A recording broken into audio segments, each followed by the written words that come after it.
Bonjour à toutes et à tous, j'espère que vous allez bien. On se retrouve pour le brief du samedi 24 mai, il est 13 h.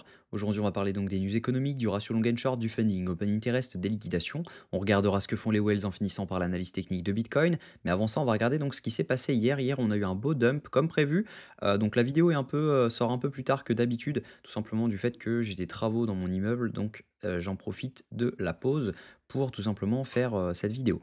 Donc actuellement, nous sommes baissiers sur Bitcoin, que ce soit multi-time frame, sauf M15, H1, on est repassé haussier. Mais actuellement, sinon, on est baissier quasiment dans toutes les time frames, sauf weekly. Weekly, va falloir attendre vraiment cette clôture donc dimanche soir. Ça va être intéressant de savoir si on clôture comme ça ou si jamais on revient réintégrer donc ce plus haut. Et là, par contre, on repasserait haussier clairement. Et donc, ça pourrait être vraiment intéressant. En daily, ce qu'on voit, c'est que on est actuellement sur une structure où on revient chercher le FVG daily et derrière, on peut repartir beaucoup plus haut.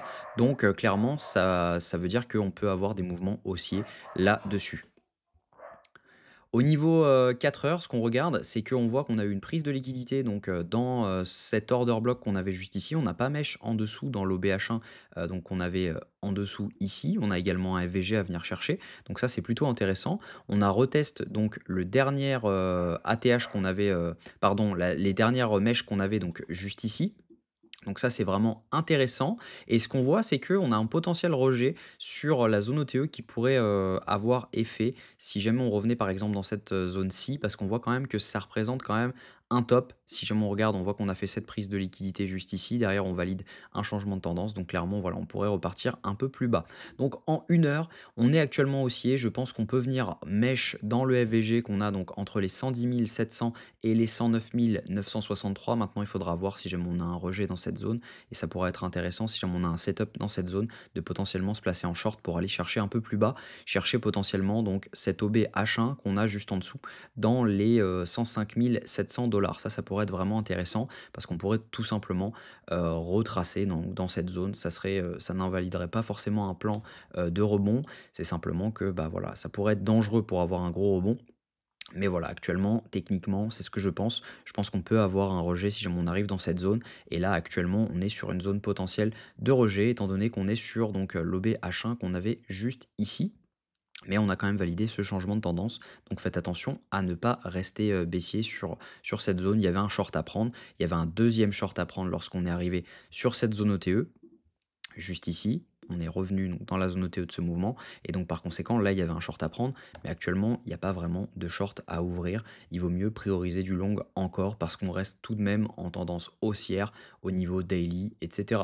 Donc voilà, au niveau news économique, cette semaine on va vraiment être servi. Il va y avoir beaucoup de mouvements. On a un discours de Powell à 20h40 dimanche soir. Mardi à 16 h, on va avoir la confiance des consommateurs, donc attendez-vous à avoir du mouvement également. Mercredi, on a la minute de la Fed, le compte rendu de la réunion FOMC à 20 h, donc attendez-vous vraiment à avoir beaucoup de mouvements. Jeudi, 14h30, le PIB trimestriel et vendredi, le PCE Core qui a un impact direct sur l'inflation. Donc attendez-vous vraiment à avoir une semaine ultra volatile, donc faites attention au managing de vos positions. Au niveau crypto bubble, ce qu'on voit, c'est qu'on a du rouge à peu près partout, c'est normal. On a eu un dump sur Bitcoin, les alts ont suivi. Donc sur la semaine, je pense que voilà, on reste haussier. Donc voilà, clairement, c'est intéressant d'avoir ce genre de retracement pour pouvoir se positionner, mais ça reste quand même dangereux parce qu'on est quand même proche d'un top. Ça ressemble quand même à un top, donc faites attention à ça. Au niveau funding, open interest, ce qu'on voit, c'est que c'est le néant, c'est le calme plat au niveau open interest. Ce qu'on voit, c'est que c'est un week-end là actuellement où il se passe pas grand-chose au niveau open interest. Les gens sont perdus, donc c'est plutôt intéressant. Mais ce qu'on voit majoritairement, c'est une hausse de l'open interest. Donc majoritairement, hein, on a quand même une stagnation, mais légère hausse avec une hausse des funding. Dernièrement, ce sont plutôt des shorts qui se sont ouverts. Quand on zoome, on voit une baisse des funding et une hausse de l'open interest. Donc ici, ce sont majoritairement des shorts qui sont en train de s'ouvrir. Donc pourquoi pas rect un petit peu plus haut au-dessus, par exemple, de cette zone et ensuite avoir potentiellement un retournement. Au niveau liquidation, ce qu'on voit, c'est que ça nous atteste un peu ce que j'étais en train de dire. On a des liquidations dans les 110 200 à 110 500. Donc c'est plutôt intéressant. Et si on regarde sur 3 jours, on a encore des liquidités à venir prendre au-dessus, un peu plus haut, autour des 112 000, 113 000 dollars. Donc on n'est pas à l'abri de faire une mèche là-dedans.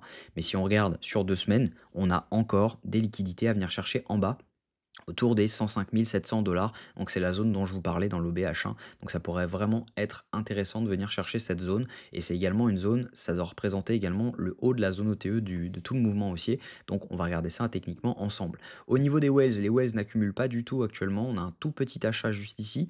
Les micro-Wells vendent ce mouvement tandis que les Retails, eux, l'achètent. Donc on n'a pas vraiment de biais positif haussier au niveau spot. Donc pour l'instant, rien d'alarmant, mais voilà, on n'est pas non plus sur des achats massifs. Donc attention. Au niveau donc, technique, ce que je pense, c'est que voilà, ça peut être vraiment intéressant de venir chercher cette zone d'OBH1 qui représente la zone OTE de tout le mouvement, hein, quand on regarde et qu'on zoome dessus, on voit que la zone OTE de ce mouvement se situe dans cette zone. On a également donc cet OBH1 et ça pourrait être vraiment intéressant d'être fil là-dessus parce que on peut potentiellement avoir un bottom qui se pose là-dedans. Donc on pourrait faire quelque chose qui vient comme ça, où on vient, on recte vraiment tout le monde et ensuite on peut poser un bottom pour aller un peu plus haut. Donc ça pourrait être le plan initial qui serait vraiment intéressant pour se placer en long donc dans cette zone-ci avec un stop loss donc sous cette zone. Donc voilà, voilà le plan, de la semaine. Je pense que, il peut changer en fonction des news étant donné qu'il y en a beaucoup, beaucoup à venir, cette semaine, donc faites attention quand même à vous. Mesurez bien votre risque avant de rentrer en position. Il se peut qu'il y ait des mouvements, impromptus dans lesquels on ne s'attend pas du tout de la suite, donc clairement faites attention à vous. Je vous souhaite une très bonne journée, on se retrouve demain autour de 8 heures.